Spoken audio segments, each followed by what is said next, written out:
పాపి సిలువ చెంత చేరిన నాడు కలుషములను కడిగి వేసే దేవుడవు ప్రభువా, కనుక మీ ద్వారా కడుగుబడిన అనుభవాన్ని పాట పాడిన మేమందరము కూడా సంపూర్తిగా కలిగి ఉండుటకు సహాయము చేయండి ప్రభువా. మా దోషములను మీరు కడగని ఎడల, మా పాపములను మీరు పరిహరింపని ఎడల మేము ఇంకనూ దోషులమే, పాపులమే ప్రభువా. ఆ నిత్య నరకానికి వారసులమే, పాత్రులమే ప్రభువా. మా కొరకై మీరు సిలువలో ప్రాణం పెట్టి మాకిచ్చిన నిత్య జీవాన్ని బట్టి మీకు స్తోత్రాలు ప్రభువా. మీ కృప చేత మమ్మల్ని పరిశుద్ధులుగా మీరు చేస్తున్నందుకై మీకు స్తోత్రాలు చెల్లిస్తూ, ఇంకా మీ రక్తములో కడగబడే అనుభవాన్ని మేము కొనసాగించుకొనుటకు సహాయము చేయమని మరొక పర్యాయము మీ వాక్యము ద్వారా మాతో మాట్లాడి మమ్మల్ని బలపరచమని మా రక్షకుడైన యేసుక్రీస్తు నామంలో ప్రార్థన చేస్తున్నాము తండ్రి, ఆమేన్.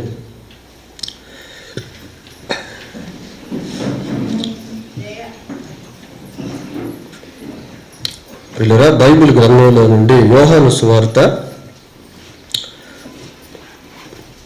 యోహాను రాసిన సువార్త 18వ అధ్యాయం. యోహాను సువార్త 18వ అధ్యాయము 13, 14 వచనాలు చదువుకుందామండి.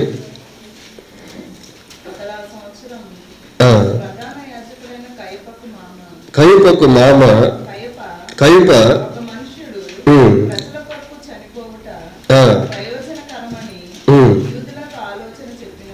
చాలు. అతడు అంటే అన్న అనే అర్థము ప్రియులారా.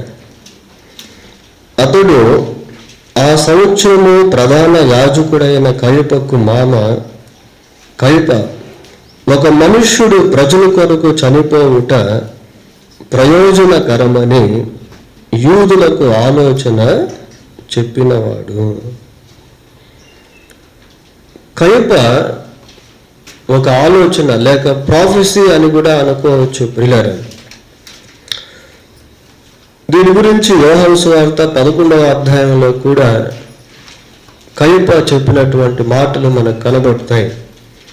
11వ అధ్యాయం మీరు చదువుకున్న తర్వాత 49వ వచనం నుంచి 52వ వచనం వరకు చూస్తే అక్కడ యేసుక్రీస్తు ప్రభు యొక్క మరణమును గురించి కయప ఒక ప్రవచనాన్ని చెప్పాడు.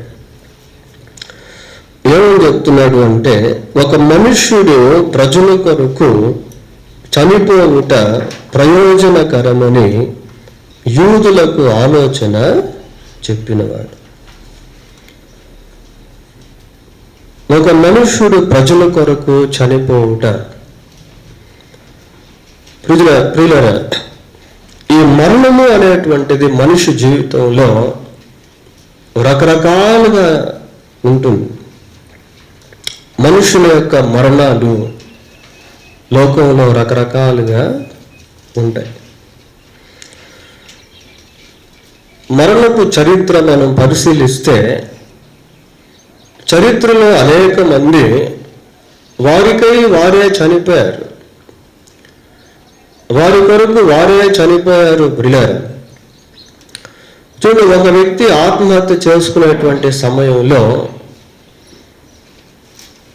తనకై తానే చనిపోవుట అనేది జరుగుతుంది.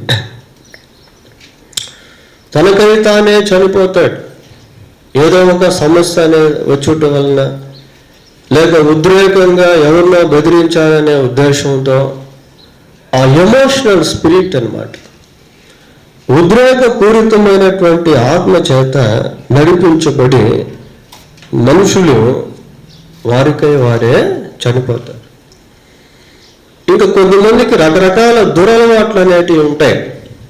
స్మోకింగ్ చేయటం, మద్యపానం చేయటం, ఆరోగ్యానికి హానికరమైనటువంటి కార్యకలాపాల్లో ఉండి దే విల్ డై దెమ్సెల్వ్స్, వాళ్ళకై వాళ్ళే చనిపోతారు. మరికొంతమంది పేరు కొరకు చనిపోయేటువంటి వాళ్ళు కూడా ఉన్నారు. పేరు కొరకు చనిపోయేటువంటి వాళ్ళు కూడా ఉన్నారు ప్రియులారా. వాళ్ళు కొన్ని అడ్వెంచర్స్ చేయాలని, సాహస కార్యాలు చేయాలని ఆశించి ప్రాణాలు కోల్పోయినటువంటి వారు చరిత్రలో ఎంతో మంది ఉన్నారు. Guinness book of the world record అని ఆ పుస్తకంలో పేరు సంపాదించుకోవాలని అనుకొని అనేక మంది సాహస కృత్యాలు చేసి ఆ పుస్తకంలో పేరు పొందక మునిపే చనిపోయిన వాళ్ళు కూడా ఉన్నారు. కొద్దిమంది తాటి మీద నడుస్తూ ఆ భవనం నుంచి భవనానికి తాడు కట్టి మధ్యలో పడిపోయి చనిపోయినటువంటి వాళ్ళు కూడా ఎంతో మంది ఉన్నారు ప్రియులారా. పేరు కోసం మరణించుట. మరికొద్దిమంది కుటుంబాల కొరకు చనిపోయేటువంటి వాళ్ళు ఉంటారు. ఫర్ ఎగ్జాంపుల్, ఉదాహరణకి ఆత్మాహుతి దళం వారి యొక్క సిద్ధాంతం ఏంటి అంటే, నేను ఒక్కడిని చనిపోతే మా కుటుంబం బాగుపడుతుంది అని కొన్ని వేల డాలర్లు, లక్షల డాలర్లు తీర్మానం చేసుకొని, ఒప్పందం చేసుకొని వారు ఆత్మాహుతి దళానికి వెళ్ళి వాళ్ళు చంపేసుకుంటారు ప్రియులారా. They want to die for their family. కుటుంబం కోసం చనిపోయేటువంటి వాళ్ళు.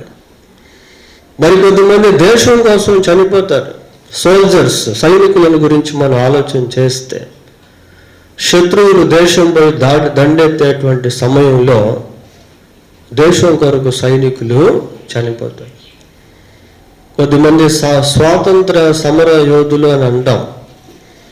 అంటే స్వాతంత్రం కొరకు చనిపోయినటువంటి వాళ్ళు కూడా చరిత్రలో ఎంతోమంది ఉన్నారు ప్రియులారా. ప్రేమికుల కొరకు చనిపోయినటువంటి ఒక ఆయన ఉన్నాడు, సెయింట్ వాలెంటైన్. ఆయన ప్రేమికుల కొరకు చనిపోయాడు ప్రియులారా. ఇక బైబిల్ భాషా పదానికి వస్తే అనేక మంది మిషనరీలు దేవుని యొక్క సువార్త నిమిత్తం ప్రాణాలు కోల్పోయారు. ఈ బైబిల్ తర్జుమా చేయబడేటువంటి సమయంలో, ఈ బైబిల్ని మనుషుల మధ్యకు తీసుకుని వచ్చేటువంటి సమయంలో బైబిల్ నిమిత్తం చనిపోయినటువంటి వాళ్ళు కూడా ఉన్నారు. అలాగే ప్రభు కొరకు చనిపోయినటువంటి వాళ్ళు కూడా ఉన్నారు ప్రియులారా. ఇలాగా మరణముల గురించి మనం ఆలోచన చేసినప్పుడు లోకంలో రకరకాల మరణాలు అనేటువంటివి కనపడుతూ ఉంటాయి. సరే, ఇక్కడ మనం చదువుకున్నటువంటి ఈ వచనంలో ఏమని చూస్తున్నాము అంటే, ఒక మనుష్యుడు ప్రజల కొరకు చనిపోవుట ప్రయోజనకరము. ఒక మనుష్యుడు, ఈ మనుష్యుడు ఎవరు అంటే ప్రభు అయిన యేసుక్రీస్తు ప్రియులారా. యేసుక్రీస్తు ప్రభువుని గురించి కైప ప్రవచిస్తూ ఒక మనుష్యుడు అని మాట్లాడుతున్నాడు. ప్రభు ఈ లోకంలో జన్మించినప్పుడు ఆయన మర్త్య శరీరాన్ని కలిగి ఉన్నాడు. మర్త్య శరీరము అంటే ఇప్పుడు మనకున్నటువంటి శరీరమును యేసుక్రీస్తు ప్రభువు కలిగి ఉన్నాడు. ఆయన సంపూర్ణ మానవుడు ప్రియులారా. ఆ మర్త్య శరీరమును అనేకులు చూడగలిగారు. ఆ స్కిన్ కలర్, చర్మ సౌందర్యం ఎలా ఉండేదో అనేక మంది ఆ రోజుల్లో చూశారు. He was seen to the world. ఆయన ప్రపంచానికి కనిపించాడు ప్రియులారా. ఆయన మనుష్యుడు కనుక మనలాగే ఆయన ఆకలి దప్పులను కలిగి ఉన్నాడు. మనలాగా ఆయన అలసట కలిగి ఉండేవాడు. మన వలే ఆయన నిద్రపోతూ ఉండేవాడు. మన వల్లే ఆయన జీవిస్తూ ఉండేవాడు. ఎందుకు అంటే ఆయన మనిషి. ఆయన శరీరం మీద గాయాలై కొడితే మనకు ఎలా గాయాలు అవుతాయో ఆయన శరీరానికి కూడా అలాగున గాయాలై, ఆయన కూడా రక్త మాంసములు కలిగినటువంటి దేహాన్ని కలిగి ఉన్నాడు. He has the limited structure. ఆయన శరీరము ఎలాంటిది అంటే అది పరిమితి కలిగినటువంటిది. ప్రియులారా, మామూలుగా దేవుని గురించి మనం ఏం చూస్తాం? ఆకాశ మహాకాశములు నిన్ను పట్టజాలము అని చూస్తాం. అంటే ఆకాశ మహాకాశములు పట్టజాలనంత గొప్ప దేవుడు ఆ శరీరాన్ని కలిగి ఉన్నటువంటి సమయంలో he has the limited structure. ఆయన శరీరము ఇంత పొడవు, ఇంత వెడల్పు అనేటువంటిది ఉండేది. అంతగా ఆయన కుదించేసుకున్నాడు. When he was on this earth as a man, he had limited time for himself. ఆయన భూమి మీద మానవుడిగా ఉన్నటువంటి సమయంలో ఆయనకు సమయం ఎలా ఉండేది అంటే పరిమితి కలిగిన సమయాన్ని కలిగి ఉండేవాడు. బైబిల్లో ఒక మాట మనం చూస్తాం, నీ సంవత్సరములకు అంతము లేదు అని. అయితే యేసుక్రీస్తు ప్రభు అధ్యాయం, ఫిలిప్పీలకు రాసిన పత్రిక 2వ అధ్యాయము 7వ వచనాన్ని చదువుకుందాం. మనుష్యుల పోలికగా పుట్టి దాసుని స్వరూపమును ధరించుకొని తను తానే రిక్తునిగా చేసుకు. ప్రియుల, మనుష్యుల పోలికగా ఆయన పుట్టాడు. దాసుని స్వరూపాన్ని ధరించుకున్నాడు. ఆయన జీవించిన జీవితం ఎలాంటిది అంటే నిరాడంబర జీవితం. ప్రియులారా, సామాన్యమైనటువంటి మానవుడిగా, సాధారణమైనటువంటి వ్యక్తిగా ఆయన జీవించాడు. యెషయా గ్రంథం 53వ అధ్యాయం 2వ వచనం చదవండి. 53వ అధ్యాయం 2వ వచనం. లేత మొక్క వలెను, ఎండిన భూమిలో మొలిచిన మొక్క వలెను అతడు ఆయన ఎదుట పెరిగి. అలాంటి స్థితిలో ఆయన జీవించాడు. ప్రియులారా, ఈ మనుష్యుడు అనేటువంటి మాట ప్రభు యొక్క సంపూర్ణ మానవత్వాన్ని జ్ఞాపకం చేస్తా ఉంది. ఇదే యోహాను సువార్త 19వ అధ్యాయం 5వ వచనం ఒకసారి చదవండి. ఆ ముళ్ళ కిరీటమును ఊదారంగు వస్త్రమును ధరించిన వాడై యేసు వెలుపలికి రాగా పిలాతు, ఇదిగో ఈ మనుష్యుడు అని వారితో చెప్పాడు. ఇదిగో ఈ మనుష్యుడు అనేటువంటి లెటర్స్ ఎలాగున్నాయి? అక్కడ బోల్డ్ లెటర్స్ ఉన్నాయి. ప్రియులారా, ఎందుకు ప్రత్యేకంగా ఆ పేరును బోల్డ్ లెటర్స్ లో రాశారు? ఇదిగో ఈ మనుష్యుడు, ఇదిగో ఈ మనుష్యుడు. ఆయన సంపూర్ణ మానవుడిగా భూమి మీద జీవించాడు. ప్రియులారా, ఒక మనుష్యుడు ప్రజల కొరకు చనిపోవుట ప్రయోజనకరమని యూదులకు ఆలోచన చెప్పినవాడు. మరి యేసుక్రీస్తు ప్రభు సామాన్యమైనటువంటి మానవుడిగా ఈ భూమి మీద జీవించి ఇన్ ద సేమ్ టైం అదే సమయంలో ఆయనలో దైవత్వం అనేది కూడా గుట్టిపడేది. ప్రియులారా, సరే, దాని గురించి మనం ఎక్కువ చెప్పుకోవట్లేదు, కానీ ఆయన ఒక సామాన్యమైనటువంటి మనుష్యుడిగా జీవించాడు. ఒక మనుష్యుడు ప్రజల కొరకు చనిపోవుట. యేసు ప్రభు ఎందుకు చనిపోయాడు అంటే ఆయన తన కోసం చనిపోలేదు. ప్రియులారా, ఇందాక కొన్ని మరణాలను మనం చూసాం. వారి కొరకు వారు చనిపోయినటువంటి మరణాలు, దేశం కొరకు చనిపోయినటువంటి వారు, పార్టీల కోసం చనిపోయినటువంటి వాళ్ళు. ప్రభు యొక్క మరణం ఏంటి అంటే ఆయన తన కొరకు ఆయన చనిపోలేదు. He was not dead for a group of people, for sake of a group of people. ఏదో ఒక జనం కోసం ఆయన మరణించలే. ఆ యూదుల కోసమో లేకుంటే ఇశ్రాయేలు కోసమో ఆయన చనిపోలేదు. ప్రియులారా, అలాగనే ఆయన ఏదో వ్యాధిగ్రస్తుడైపోయి రోగపీడితుడై ఆయన మరణించలేదు. మరణించలేదు. ఇక్కడ ఏమని చదువుకుంటున్నాము అంటే, ఆయన ఎందుకు ఎవరి కోసం చనిపోతున్నాడట? ప్రజల కొరకు చనిపోవుట. ప్రజల కొరకు చనిపోవుట. ప్రజల కొరకు చనిపోవుట అంటే ప్రపంచంలో పుట్టిన ప్రతి వ్యక్తి కొరకు యేసుక్రీస్తు ప్రభు చనిపోయాడు. ఇంకా చెప్పాలి అంటే పుట్టబోచున్న ప్రతి ఒక్కరి కొరకు యేసుక్రీస్తు ప్రభు చనిపోయాడు. ఇందాక మనం చూసినటువంటి మరణాలు ఇలాంటి మరణంతో కూడింది కాదు, అవి డిఫరెంట్.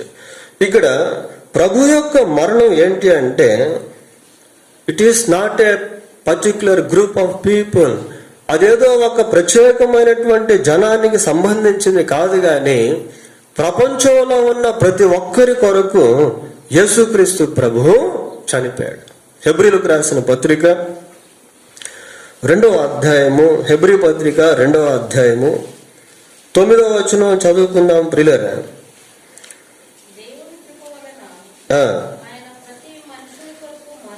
దేవుని కృప వలన ఆయన ప్రతి మనుషుని కొరకు చాలా మరణము అనుభవించినట్లు, ప్రతి మనుషుని కొరకు. ప్రియులారా, లోకంలో ఉన్నటువంటి మనుషులందరి కొరకు ఆయన మరణాన్ని అనుభవించాడు. వాలంటీర్ డెత్ అదే, స్వచ్ఛంద మరణం అదే. యేసు ప్రభు అన్నాడు, ఏమన్నాడంటే, నా ప్రాణమును ఎవరునూ తీసుకొనలేడు, నా అంతటా నేనే దాన్ని పెడుతున్నాను. యోహాను 10:18 దాన్ని మనం చూస్తాము ప్రియులారా. ప్రతి మనుషుని కొరకు ఆయన ప్రాణాన్ని పెట్టాడు. తిమోతికి రాసిన మొదటి పత్రిక 2వ అధ్యాయం, తిమోతికి రాసిన మొదటి పత్రిక 2వ అధ్యాయం 5-6 వచనాలు చదువుకుందాం. దేవుడు ఒక్కడే, దేవునికి నరులకును మధ్యవర్తి ఒక్కడే, ఆయన క్రీస్తు యేసు అను నరుడు. ఈయన అందరి కొరకు విమోచన క్రయధనముగా తన్ను తానే సమర్పించు. అందరి కొరకు ప్రియులారా, ప్రపంచంలో ఉన్న మనుషులందరి కొరకు యేసుక్రీస్తు ప్రభు విమోచన క్రయధనముగా తన్ను తానే వాలంటీర్ డెత్ అంటారు. స్వచ్ఛందంగా తను తానే సమర్పించుకున్నాడు, తను తానే బలి పశువుగా మారాడు, తనకు తానే ప్రాణాన్ని సిలువలో అర్పించాడు. ప్రజెంట్, పాస్ట్ అండ్ ఫ్యూచర్, వర్తమాన భూత భవిష్యత్ కాలంలో ఉన్నటువంటి మనుషులందరి కొరకు యేసుక్రీస్తు ప్రభు మరణించాడు. ఈ మరణం చాలా విశేషము ప్రియులారా, ఈ మరణము చాలా విశేషం. ఇది చాలా గొప్ప విశేషాన్ని కలిగి ఉంది. రోమీలకు రాసిన పత్రిక 5వ అధ్యాయము, రోమపత్రిక 5వ అధ్యాయము 18వ వచనాన్ని చదువుతున్నాం. కాబట్టి తీర్పు ఒక అపరాధ మూలమున వచ్చినదై మనుషులకు అందరికీ, ఏమంటే లోకంలో ఉన్న మనుషులు అందరికీ కూడా ఆదాము చేసినటువంటి అపరాధమును బట్టి తీర్పు అనేది వచ్చింది. ఆదాము ఎవరు? ప్రపంచంలో మొట్టమొదటి మానవుడు ఎప్పుడైతే దేవునికి విరోధంగా జీవించాడో, పాపంలో పడిపోయాడో, దానివల్ల వచ్చినటువంటి తీర్పు లోకంలో ఉన్న మనుషులందరిపైకి వచ్చేసింది ప్రియులారా. మనుషుల అందరికీ శిక్షావిధి కలుగుటకు ఎలాగూ కారణమాయనో, అలాగే ఒక పుణ్య కార్యము వలన కృపాదానము మనుషులకు అందరికీ కారణమైన ఈ పుణ్యకార్యము అంటే ఏంటంటే క్రీస్తు ప్రభు యొక్క శిలువ త్యాగము. ప్రియులారా, ఆదాము నుంచి ప్రపంచంలో చివరిసారిగా ఏ మనిషి అయితే పుడతాడో ఆ పుట్టేటువంటి మనిషి వరకు ప్రభు యొక్క శిలువ మరణము అనేది చెల్లుతుంది. హెబ్రీలకు రాసిన పత్రిక 10వ అధ్యాయం, హెబ్రీ పత్రిక 10వ అధ్యాయం 12వ వచనం చూడండి ఒకసారి. ఈయనైతే పాపము నిమిత్తమై సదాకాలము నిలుచు ఒక్క బలి అర్పించి అప్పటి నుండి చాలు ప్రియులారా, చాలా శ్రేష్టమైనటువంటి మాటలు ఇక్కడ మనం చదువుతాం. ఈయనైతే పాపముల నిమిత్తమై సదాకాలము. ఈ సదాకాలం అనేది ఎలాంటిది అంటే త్రికాలానికి సంబంధించినటువంటిది. పుట్టబో ప్రతి ఒక్కరికి కూడా క్రీస్తు ప్రభు యొక్క ఆ బలి సదాకాలము నిలుచు ఒక్క బలిని అర్పించి అందరికీ వర్తిస్తుంది. కొద్దిమంది ఏమంటారంటే అప్పుడెప్పుడో యేసు ప్రభు సిలువలో రక్తం కారిస్తే అది ఇప్పటి వరకు పనిచేస్తుంది, అప్పుడున్నటువంటి వాళ్ళ వరకు అంటే సరే, మరి ఇప్పటిదాకా దాని ప్రభావం ఉంటుందా? ఉంటుంది. ప్రభు యొక్క శిలువ బలి ఎలాంటిది అంటే అది వర్తమాన భూత భవిష్యత్ కాలంలో ఉన్నటువంటి వారందరికీ సంబంధించిన బలి ఆయన అర్పించాడు. పిల్లలు సరే, ఇక్కడ ఏమని చదువుకుంటున్నామంటే ఒక మనుష్యుడు ప్రజల కొరకు చనిపోవుట ప్రయోజనకరమని యూదులకు ఆలోచన చెప్పినవారు. యేసుక్రీస్తు మనుషులందరి కొరకు చనిపోయాడు. ప్రియులారా, what is use for the result of his death? ఆయన మరణము వలన కలిగే ప్రయోజనం ఏంటి? ఇది మనం తెలుసుకోవాలి. ఈ ప్రయోజనం ఏంటి అని మనం తెలుసుకుంటే ఇది చాలా రకాలుగా ఉంటుంది. ప్రియులారా, మొదటిది, ప్రభు యొక్క మరణము మనకు జీవాన్ని అనుగ్రహించింది. ఆయన మరణించి మనకు జీవాన్ని అనుగ్రహించాడు. యోహాను సువార్త 3వ అధ్యాయము 16వ వచనాన్ని చదువుకున్నాం. దేవుడు లోకమును ఎంతో ప్రేమించెను కాగా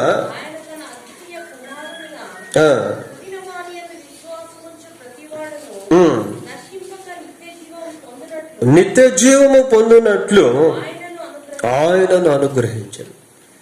ద డెత్ ఆఫ్ క్రైస్ట్, క్రీస్తు ప్రభు యొక్క మరణము మానవాళికి ఇచ్చిన ప్రయోజనం ఏంటి అంటే నిత్య జీవము. ప్రియులారా, యుగ యుగాలు దేవుని యొక్క రాజ్యంలో సంతోషముతో, సమాధానంతో, ఆనందంతో, సంతృప్తితో ప్రభువుతో కలిసి జీవించే ఆ శ్రేష్టమైన నిత్య జీవము క్రీస్తు ప్రభు యొక్క శిలువ మరణము ద్వారా మానవాళికి లభించింది.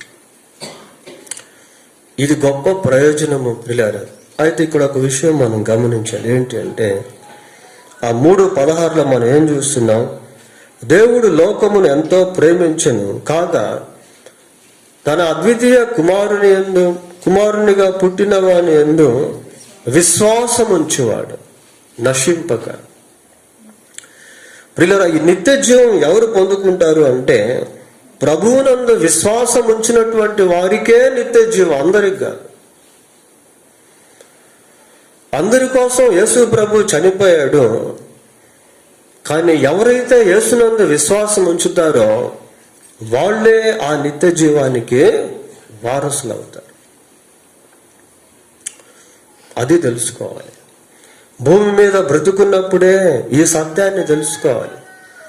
ఈ సత్యాన్ని గ్రహించి ప్రభు అయిన యేసుక్రీస్తునందు విశ్వాసం ఉంచి క్రీస్తు ప్రభు యొక్క శిలువ మరణము ద్వారా అనుగ్రహింపబడినటువంటి నిత్య జీవాన్ని స్వతంత్రించుకోవాలి. అది చాలా చాలా ఇంపార్టెంట్ ప్రియులారా. రెండవ బెనిఫిట్ ఏంటి అంటే, రెండవ మేలు ఏంటి అంటే, చూడండి, హెబ్రీలకు రాసిన పత్రిక 2వ అధ్యాయము, హెబ్రీ పత్రిక 2వ అధ్యాయం 14వ వచనం చదువుకుందాం.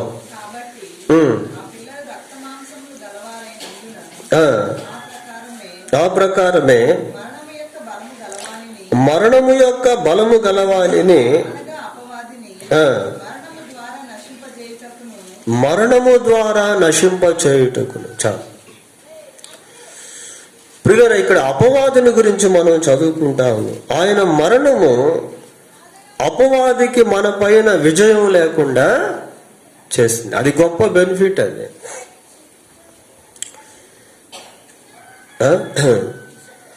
అపవాదికి నాశనాన్ని తీసుకుని వచ్చింది. నాశనానికి కారకుడైన అపవాదికి క్రీస్తు ప్రభు యొక్క శిలువ మరణము నాశనాన్ని తీసుకుని వచ్చింది. అపవాది చేత జయింపబడని వారు ఎవరు ఉండరు ప్రియులారా. అంత పవర్ఫుల్గా సాతానుడు పనిచేస్తూ ఉంటాడు.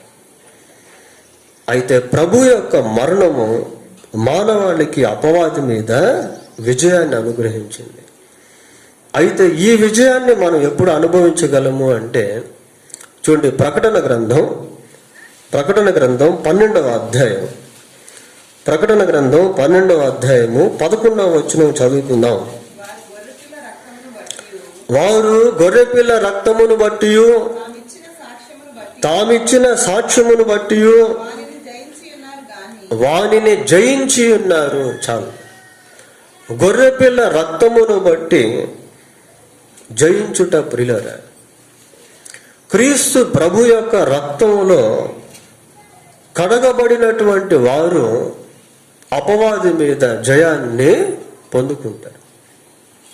Satan cannot hinder us to enter God's kingdom when we are sanctified by the blood of Jesus Christ. క్రీస్తు ప్రభు యొక్క ఆ రక్తము ద్వారా మనం పరిశుద్ధ పరచబడినప్పుడు సైతానుడు మనం పరలోకానికి వెళ్ళలేకుండా ఆటంకము చేయలేడు. ఎవరిని వదలడు ప్రియులారా. ఎవరెవరైతే తప్పు చేశారో వాళ్ళందరినీ కూడా సైతాను పట్టుకొనే ఉంటాడు. కాబట్టి మనం ఏం చేయాలంటే, మన తప్పులను, మన పాపములను దేవుడు బయలుపరిచినప్పుడు ప్రభు యొక్క రక్తంలో వాటిని కడుక్కోవాలి. ప్రభువా, ఇదిగో నేను ఈ పాపం చేశాను. ఇందాక పాట పాడాం కదా, సిలువ చెంత చేరిన నాడే కలుషములను కడిగివేయండి. We should be cleansed by the blood of Jesus Christ. క్రీస్తు ప్రభు యొక్క రక్తము ద్వారా మనం కడగబడాలి. ఆ శాంక్టిఫికేషన్ అనుభవం అనేది చాలా ఇంపార్టెంట్ పిల్లలు. హృదయాన్ని శుద్ధి చేసుకోవాలి, ఆత్మను శుద్ధి చేసుకోవాలి, మనస్సాక్షిని శుద్ధి చేసుకోవాలి. నీ మనస్సాక్షి నీ మీద ఇంకా ఎక్కడ నేరారోపణ చేస్తా ఉందో దాన్ని నీవు శుద్ధీకరించుకోవాలి. You should not compromise. నీవు రాజీ పడకూడదు. You should not postpone. నీవు వాయిదా వేసేటువంటి వ్యక్తివిగా ఉండకూడదు. ప్రభు యొక్క రక్తము ద్వారా అపవాదిని జయించే అనుభవంలోనికి మనం వస్తాం. ఇంకా ఎన్నో ఉన్నాయి. పొద్దు చివరిగా ఒకటి చూసి ముగిద్దాం. ఎఫెసీ పత్రిక 1వ అధ్యాయము, ఎఫెసీలకు రాసిన పత్రిక 1వ అధ్యాయం 3వ వచనం.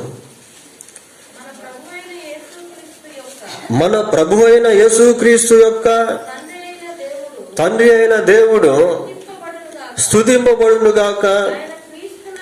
ఆయన క్రీస్తునందు పరలోక విషయములలో ఆత్మ సంబంధమైన ప్రతి ఆశీర్వాదమును మనకు అనుగ్రహించు. ప్రియులారా, ఒక మనుష్యుడు ప్రజల కొరకు చనిపోవుట ప్రయోజనకరము. అది ఒక ప్రాఫెసీ. ఏంటా ప్రయోజనము అని మనం పరిశీలిస్తే ఆ ప్రయోజనాల్లో ఇవన్నీ కూడా ఉన్నాయని చెప్పుకోవచ్చు ప్రియులారా. క్రీస్తునందు పరలోక ఆత్మ సంబంధమైన ప్రతి ఆశీర్వాదాన్ని దేవుడు అనుగ్రహించాడు. దేవుని దగ్గర ఎన్నో ఆశీర్వాదాలు ఉన్నాయి, ఎన్నో తలాంతులు ఉన్నాయి, ఎన్నో దీవెనలు ఉన్నాయి. అవన్నీ మనం పొందుకోవాలి. ఎప్పుడు అర్హత మనకు వస్తుంది అంటే మనం ఆయన బిడ్డలుగా మారినప్పుడు ఆయనకు సంబంధించినవన్నీ మనకు సంబంధించినవిగా మారుతాయి. వాటి విషయంలో గ్రహింపును కలిగి పొందుకోవాలి, తీసుకోవాలి. We should receive them. దాన్ని మనం తీసుకోవాలి ప్రియులారా. ఎప్పుడైతే తీసుకుంటామో అప్పుడు వాటిని అనుభవించేటువంటి వారంగా ఉంటాం. ఆత్మ సంబంధమైనటువంటి ఆశీర్వాదాలు చాలా ప్రాముఖ్యమైనవి కనుక ఇంకా ఎన్నో ప్రయోజనాలు ప్రభు యొక్క మరణము ద్వారా మానవాళికి అనుగ్రహింపబడ్డాయి. ఆయన మరణం ఎలాంటిదో కొన్ని విషయాలు మనం పరిశీలన చేశాం. దేవుడు తన వాక్యాన్ని దీవించును గాక. ప్రార్థన చేసుకుందాం. ప్రార్థన. పరిశుద్ధుడు అయిన మా దేవా, మీకు వందనాలు, స్తోత్రాలు చెల్లిస్తూ ఉన్నాం ప్రభా. మీరు ఆకాశ మహాకాశములు పడ్డజాలంత గొప్ప దేవుడు అయి ఉండి ఒక సామాన్యమైన మానవుడిగా మనుష్యుడిగా ఈ భూమి మీద మీరు జీవించారు ప్రభా. ఆయన మా కొరకై మీరు మరణించి మీ మరణము ద్వారా మాకు అనేక ఆశీర్వాదములను మీరు తీసుకుని వచ్చారు ప్రభా. మీ మరణమును గురించినటువంటి గ్రహింపును ఇంకనూ మాకు దయచేయండి. ఆ మరణములో దాగి ఉన్నటువంటి శ్రేష్టమైన దీవెనలు, ఆశీర్వాదాలు మేము పొందుకున్నట్టు కృప దయచేయండి. మీరు మరణించుట మాత్రమే కాక మరణాన్ని గెలిచి మృత్యుంజయుడై తిరిగి లేచిన దేవుడవు, పునరుద్ధానుడవు. అందును బట్టి మీకు వందనాలు, స్తోత్రాలు చెల్లిస్తూ మిమ్మల్ని కలిగి ఉండే గొప్ప ధన్యత మీరు మాకు అనుగ్రహించినందుకై మీకు స్తోత్రాలు చెల్లిస్తూ మా ప్రభు అయిన యేసుక్రీస్తు నామములో ప్రార్థన చేస్తున్నాము తండ్రి. ఆమేన్.